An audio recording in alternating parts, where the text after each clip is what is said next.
So this poem I'm about to read here is called When I Watch the Children Dance. When I watch the children dance, I think of the times they were stolen from their homes and were cuffed for what was known as a crime. They danced. When I watch the children dance, I think of my grandmother, a strong warrior, a survivor, a woman who understands the experience of pure racism.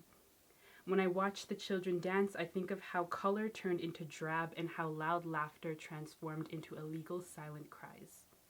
And when I watch the children dance, I think of the unfortunate ones who were brutally punished for participating in who they were, lashed for being themselves, and mourn for them as they could not dance. So basically what this poem is talking about is me when on my mother's side, I am Indigenous. My mother is an Ojibwe woman. She is an Indigenous woman. I go to a lot of powwows, and when I do go to these powwows, and when I watch the children dance, when I see these children dancing, I think of how grateful we should be that we live in a time where we are allowed to participate in being ourselves.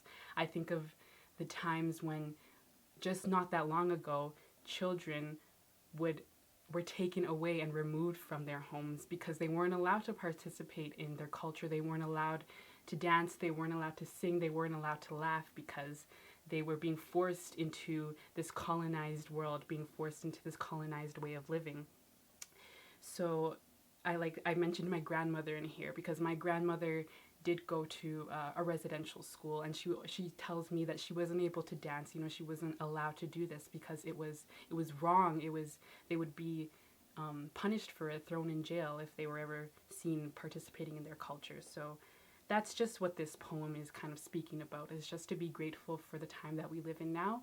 Yes, there's so much more that needs to be done, but you know, I think that we have definitely come a long way.